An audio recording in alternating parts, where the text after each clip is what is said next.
After 20 series of Strictly Come Dancing, you're likely to know a foxtrot from a tango, but do you know where the dances originated, or when? Choreographer Robert Hilton worked with the British Library to uncover the amazing history of your favorite Strictly dances, and his book features a foreword by Strictly Pro and two-time champion Odi Mabuse. Odi said, "Dancing is self-expression, entertainment, a way to connect with friends, family or complete strangers. Dance has the power to connect us to the past.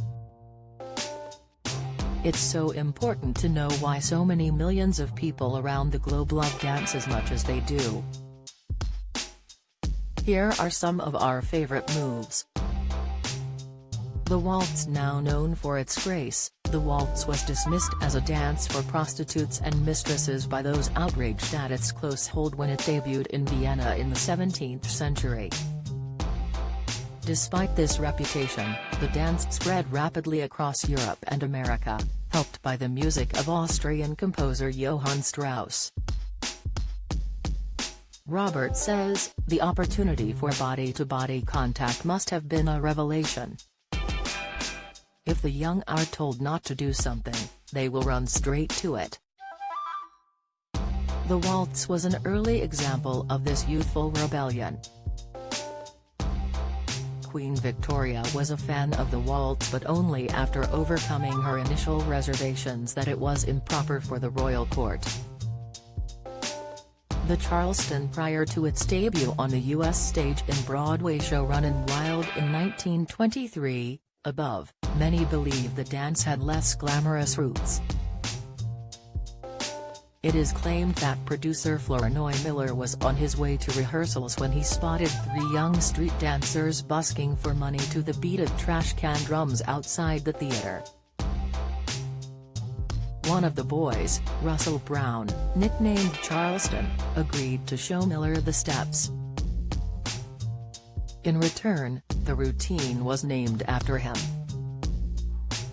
Hugely popular, the Charleston enjoyed arguably its finest moment when 10,000 people flocked to a Charleston ball at the Royal Albert Hall in London in 1926 to watch a competition judged by Fred Astaire. The foxtrot. African-American entertainer Harry Fox developed the foxtrot in the early 20th century to amuse audiences between movie shows. Popular for its simplicity, it spread rapidly thanks to dance marathons, such as the one on the left, which shows Anne Loanic struggling to carry her sleepy partner Jack Ritoff, in Chicago in May, 1930. Couples had to stay and hold and keep moving. As the days, or weeks, went on, partners clung on until one collapsed. The last couple standing were champions and offered a shot at fame and fortune. Robert says, "In many ways, dance marathons were a way for people to forget their troubles during the Depression era, by watching others who were more desperate than themselves." The Lindy Hop pioneered at the Savoy Ballroom in New York's Harlem district in the 1920s. It was named after Charles Lindbergh, the first pilot to fly solo from the U.S. to Paris. The name, inspired by headlines such as Lindy Hop's The Atlantic, was a natural fit for a dance filled with over-the-back throws, lifts and catches performed at breakneck speed, as demonstrated by greats such as Norma Miller and partner Billy Ricker. While the Savoy was unsegregated, the northeast corner of the dance floor, known as Cat's Corner, was reserved for professional Lindy Hoppers. Robert says, "Showing off and being the best mattered here. It was a sacred place, silently reserved for those who defended their dancing reputation and where dance challenges, organized or spontaneous, could cement or end a dancer's rule." The jive. This evolved from the jitterbug and Lindy Hop, and was imported to the UK by American GIs who arrived during the Second World War, right? Traditional class distinctions had been blurred by rationing, and women temporarily gained the right to ask men to dance, creating a sense of freedom that perfectly suited the jive.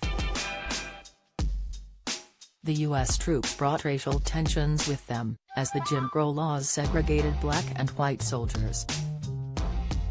Dance halls had to arrange separate evenings for each.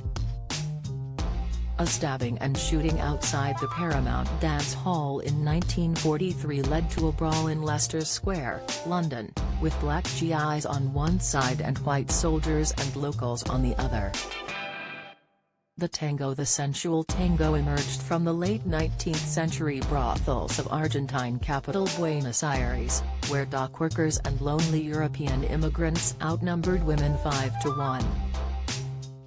Robert says, the competition to attract female attention would have been high. Good dancing was prized as much as money. The daring dance shocked many in Europe, and the Vicar General of Rome denounced it in an article in the Vatican newspaper.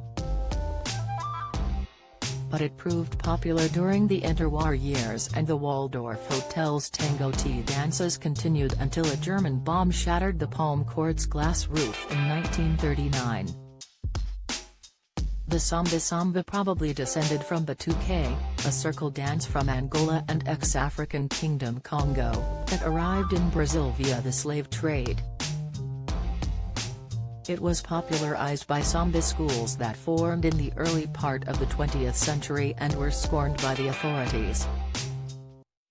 These schools regularly competed in sambadrome parades, seeking to outdo each other with colorful costumes, floats and dancers that attracted thousands of spectators. That legacy continues today in the Rio de Janeiro Carnival. Samba is about the legacy of Brazil's past and its rich yet complicated cultural beauty, says Robert. The rumba originating as the music and dance of Haitian slaves in Cuba in the mid-19th century, the rumba thrived after the abolition of slavery there in 1886. The early days of rumba were a celebration of music, life and dance, where black Cubans were finally permitted to dance, drink and express themselves. European ballrooms embraced the rumba as exotic and exciting, especially after the 1935 film Rumba, starring George Raft and Carole Lombard, married it to a tale of seduction, glamour and gangsters. After the Cuban Revolution in 1959, the rumba became the state-approved national dance, and a means of transporting Cuban culture around the world.